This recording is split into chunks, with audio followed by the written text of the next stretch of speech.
মধ্যক নির্ণয় করা যায়, এবং যেটা তোমাদের প্রত্যেকটা পরীক্ষার জন্য অত্যন্ত গুরুত্বপূর্ণ। আশা করি তোমরা মনোযোগ সহকারে এখানে দেখবে। এই যে এখানে একটা দেখতে পাচ্ছ, এখানে কিছু তথ্য দেওয়া আছে। এই তথ্যের আলোকে আমরা মধ্যক নির্ণয় করব। এখানে একটা শ্রেণীব্যক্তি দেওয়া আছে আর গণসংখ্যা দেওয়া আছে। তোমরা ইতিমধ্যে দেখেছো যে আমরা যখন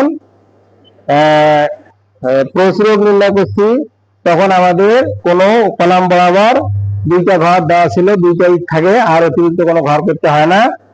আবার যখন আমরা সংক্ষিপ্ত পদ্ধতিতে গড় নির্ণয় করেছি তখন আমরা দেখেছি যে এখানে কলাম বরাবর তোমাদের কয়টা ঘর করতে হবে?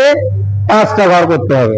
কিন্তু এই মধ্যক নির্ণয়ের সময় তোমাদেরকে কলাম বরাবর 3টা ঘর করতে হবে।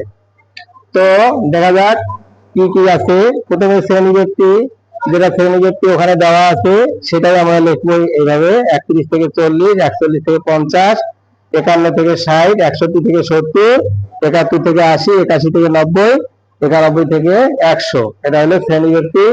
গণসংখ্যা এখানে যা আছে, প্রথমে আছে 6, 8, তারপর 10, 12, 5, 7, 2।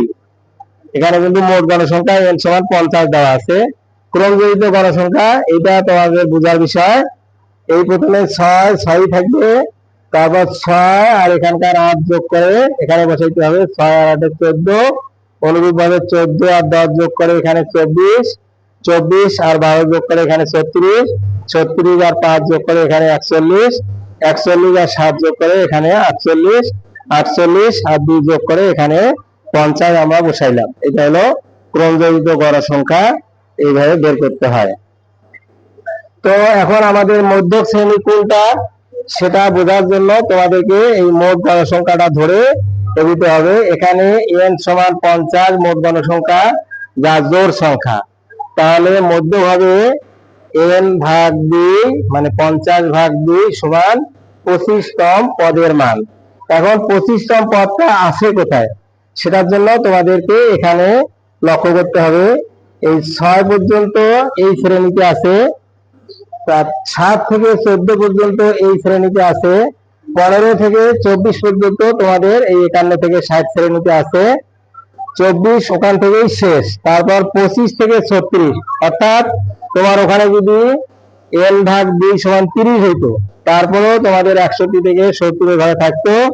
এখানে যদি 31, 32, 33, 34 যেটাই হইতো এই ঘরে থাকতো। তা আমাদের 25 যেহেতু 24 এখান থেকে শেষ, তাহলে আমাদের 25 আছে 61 থেকে 70 এই শ্রেণীতে। তো আমরা লিখলাম যা 61 থেকে 70 শ্রেণীতে অবস্থিত, এটি এই শ্রেণীটাই হলো তোমাদের মধ্যক শ্রেণী। এখন আমরা জানি মধ্যক সমান l plus n/2 minus fc গুণন h/fm। আর এখানে মানগুলো আমরা লিখবো। l হলো কি? l হলো মধ্যক শ্রেণীর নিম্ন সীমা, অর্থাৎ মধ্যক শ্রেণীর নিম্ন সীমা আমাদের 61। fc হলো, fc তে ক্রমজড়িত গণসংখ্যা বোঝায়। কোনটা ক্রমজড়িত গণসংখ্যা? যে শ্রেণীতে মধ্যক অবস্থিত তার আগের শ্রেণীর ক্রমজড়িত গণসংখ্যাকে fc। এবং fc লেখার সময় অবশ্যই এটা তোমাকে বড় হাতের অক্ষর দিতে হবে। fc গুণন h/fm, ওটা লিখলাম। l হলো 61, fc হলো মধ্যক শ্রেণীর আগের শ্রেণীর ক্রমজড়িত গণসংখ্যা, যেটা হলো 24। fm হলো মধ্যক শ্রেণীর গণসংখ্যা, অর্থাৎ fm এর মান হলো এই যে মধ্যক শ্রেণীর গণসংখ্যা 12, এখানে আমি গোল করে বৃত্ত দ্বারা বুঝাইছি। h হলো শ্রেণীব্যক্তি, তোমরা আগেই জানো, এই হলো শ্রেণীব্যক্তি, এবং সেটা হলো 31 থেকে 40, প্রত্যেকটা শ্রেণীতে ব্যবধান আছে 10, এই জন্য h এর মান হলো 10। তো 61 এখানে ঠিক আছে। এখানে 25 থেকে 24 আমরা মানটা বিয়োগ করে যদি তাহলে 1 হয়। আর এখানে h এর মান তো 10 আর এখানে এর মান 12, ওই মানটা ঠিকই আছে।